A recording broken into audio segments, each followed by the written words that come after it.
Ancienne kinésithérapeute, Odile est à la retraite mais reste une femme très active.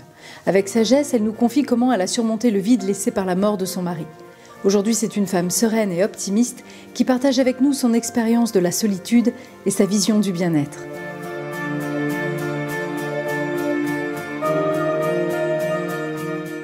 Est-ce que vous pensez être une femme positive ? Oui, je suis une femme positive aujourd'hui. Je crois que je l'ai été depuis longtemps. Et être une femme positive, c'est regarder vraiment le jour même. L'être humain est ainsi fait, on vit de notre passé. Mais le passé, on ne peut pas le changer. Comme on ne peut pas changer les autres. Le futur, on ne sait pas. Donc moi, le moment présent, au moment où vous êtes en train de m'interviewer, c'est être bien. Et donc, je me sens positive. Parce que le négatif ne sert à rien. À quel moment de votre vie vous avez eu le sentiment de connaître une impasse, mais que finalement vous avez réussi à positiver ? À la mort de mon mari, j'ai perdu un peu les pédales. Je pense que j'ai eu 3 ans de très mauvais. Je restais sur mon canapé, la télévision allumée. Mon mari était donc premier violon, donc était un musicien, musicologue.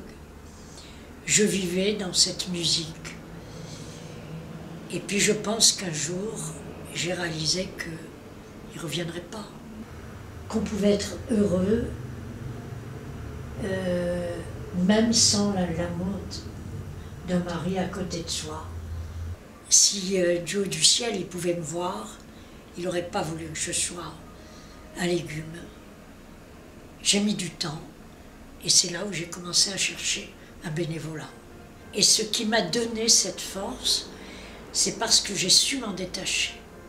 Je l'ai compris au fur et à mesure de ces années. Parce qu'il ne faut pas oublier que le détachement, c'est une force. Parce que ça nous préserve du désespoir.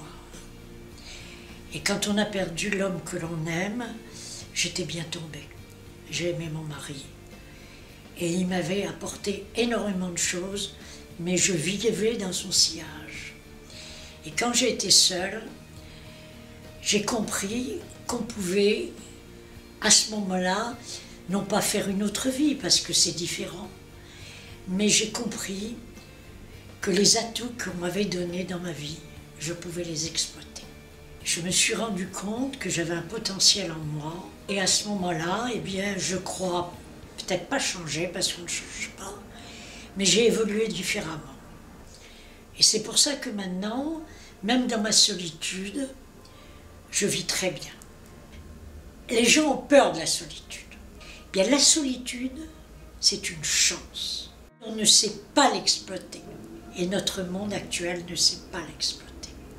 Et cette solitude, ça vous renvoie cette image de vous-même et non pas l'image des autres. Est-ce qu'il faut être vraiment éduqué pour ressentir un bien-être dans la solitude par la méditation, ou est-ce que c'est accessible à tout le monde ? Moi, c'est pas la méditation, c'est le silence. Parce que le silence, vous écoutez votre silence. Et ce silence vous fait grandir. Moi qui ai fait faire beaucoup de relaxation psychosomatique, j'ai compris. J'ai compris qu'il y avait un lien entre notre corps et notre cerveau. Et quand on n'a pas l'habitude, si par exemple on se retrouve seul, on peut aussi être envahi totalement par des angoisses. Comment on peut passer de l'autre côté pour que ce soit du bien-être ? Alors c'est un apprentissage. Et je crois que mon métier de kiné m'a fait bien comprendre que rien n'est facile dans la vie et rien n'est automatique. Et c'est vrai, moi dans mon chagrin, j'avais du bruit de partout. Parce que j'avais l'impression qu'il y avait quelqu'un. Et c'est quand j'ai réalisé, mais j'ai dit, mais qu'est-ce que c'est ça ?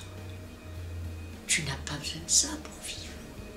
Eh bien, l'apprentissage de la solitude et l'apprentissage du silence, c'est une chose qui s'apprend. On ne comprend plus un moment de laisser son cerveau au repos. Je pense que si les gens savaient éteindre leur télévision, leur poste, leur téléphone, leur ordinateur, ils s'en trouveraient mieux. cet apprentissage, tout être humain est capable de le trouver. Quel message positif vous pourriez donner à ces femmes? Je dis souvent que je ne crois pas au bonheur, parce que le bonheur, c'est des facettes. Même le miroir aux alouettes. Tandis qu'être bien, c'est un état. Et ça, cet état, il faut le cultiver.